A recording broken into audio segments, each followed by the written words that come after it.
आए दिन हिमाचल के मुख्यमंत्री श्री वीरभद्र सिंह जी के भ्रष्टाचार के किस्से हम सबको सुनने को और देखने को मिल रहे हैं।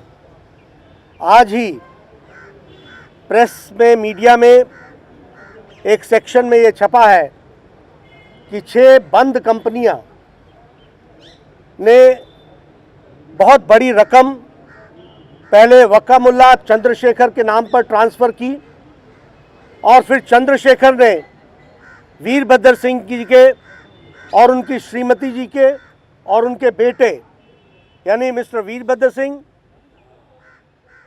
श्रीमती प्रतिभा सिंह और विक्रमादित्य, इन तीनों के अकाउंट्स में 1 करोड़ से ऊपर की राशि ट्रांसफ़र की है। यह सीधा सीधा किसी एक कंपनी को लाभ पहुंचाने के लिए भ्रष्टाचार का मामला है। और जैसा हम पहले कहते रहे हैं, भारतीय जनता पार्टी वीरभद्र सिंह जी का तुरंत इस्तीफा मांगती है और इसके लिए हम भारतीय जनता पार्टी दबाव भी बनाएगी। लेकिन हम प्रश्न करना चाहते हैं सोनिया गांधी जी से, हम प्रश्न करना चाहते हैं राहुल जी से, जो लोकपाल बिल को पारित करने का श्रेय लेना चाहते हैं। वो इस मामले पर चुप क्यों है? यह उनका दोहरा नीति, दोहरा मापदंड स्पष्ट दिखता है और कांग्रेस पर पार्टी का जो चरित्र है वो साफ दिखता है।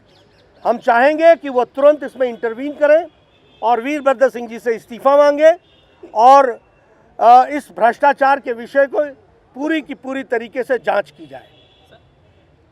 सर, एक राजन सुशांत बीजेपी के सांसद ने कहा कि भ्रष्टाचार के मामले में बीजेपी कांग्रेस से आगे जा चुकी है, सब भ्रष्ट हो गया और मुझे पार्टी छोड़ रहे हैं। ऐसा है कि राजन सुशांत जी पार्टी गतिविधि, एंटी पार्टी गतिविधि, पार्टी विरोधी गतिविधि के लिए पिछले 2.5 साल पहले पार्टी से निकाले जा चुके हैं और उनके जो संसदीय पार्लियामेंट्री का पार्टी के सदस्यता से उनको सस्पेंड किया गया था। उनकी श्रीमती जी पिछले विधानसभा चुनाव में पार्टी के विरोध में इंडिपेंडेंट कैंडिडेट के रूप में खड़ी भी हुई हैं और उन्होंने चुनाव लड़ा था और हारी हैं। इसलिए वो पार्टी से बहुत पहले ही दूर कर दिए गए हैं। इसलिए उनका कोई इस्तीफ़ा का मतलब नहीं बनता है। पार्टी विरोधी गतिविधियों में वो संलिप्त पाए गए थे, उन्होंने उसकी शुरुआत की थी, इसलिए एक्शन हुआ है। आज वो कहते हैं उसका कोई अर्थ नहीं है। सर, राजघाट पे आज पार्टी धरना प्रदर्शन कर रही थी, आपकी टोपी, आप जैसी टोपी पहनी थी, उस पर कुमार विश्वास ने कहा है कि अच्छा हुआ पार्टी कुछ सीख रही है हमसे, बीजेपी भी सीख रही है और इसीलिए मोहन भागवत भी कहते हैं कि सीखे। ऐसा है कि विश्वास साहब का इतिहास पर विश्वास कम है, उनको जानकारी कम है। यदि भारतीय जनता पार्टी को जानना हो तो भारतीय जनसंघ में बहुत पहले समय से हमारी संस्कृति रही है और हम पहनते रहे हैं और हम समय समय पर फंक्शंस में भी पहनते रहे हैं। उनका ज्ञान इस मामले में कम है। सर, अखिलेश यादव ने अभी कहा है कि दंगे को लेकर यूपी सरकार ने जितना किया है उतना किसी सरकार ने अब तक नहीं किया। मैं आप सबको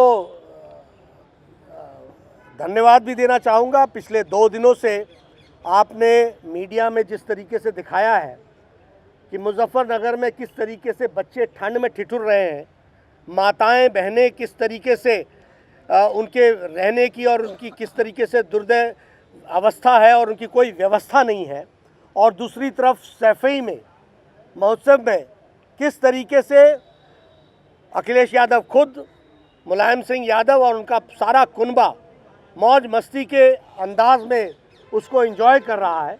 यह जो दोहरा चरित्र है वो आपने खुद दिखाया है। मुझे इस पर और कुछ कहना नहीं है। ये उनकी संवेदनहीनता का एक प्रकाष्ठा है, ऐसा मैं मानता हूँ। तो I'll start from Veerbhadra or only this portion. Today in the press media, it has appeared that 6 dud companies have transferred money to Wakamulla Chandrasekhar, and he has transferred that money to the account of Shri Veerbhadra Singh, who is the Chief Minister of Himachal Pradesh, and his wife, who is the present Member Parliament from Mandi Lok Sabha, and also to his son Vikramaditya. This is a clear-cut case of corruption, and Veerbhadra Singh should immediately resign. BJP demands his resignation. But at the same time, we would also like to know that Madam Sonia Gandhi, who has been talking about zero tolerance of corruption, and Mr. Rahul Gandhi, who wants to take the credit of Lokpal bill, what have they to say? I urge upon them that they should see to it that they should see that Mr. Veerbhadra Singh should resign and an inquiry should be set up on this issue. As far as the Akhilesh government's claim that they have been taking care of the minorities and they have done a lot for the minorities, I would like to say that you have yourself shown in the media that how in deplorable condition people are there in the Muzaffarnagar, especially the children and the ladies, what deplorable condition they have to face. And on the other hand, you have yourself shown that in Saifai, how Mr. Mulayam Singh Yadav, Akhilesh Yadav and the whole Samajwadi party is involved and they are enjoying that Saifai festival. This itself shows that how they are least concerned about the people who are staying in Muzaffarnagar or who are in the camps of Muzaffarnagar. I condemn his statement and I challenge his statement also that the Samajwadi party has not done what they should have done for the people who are staying in the camp.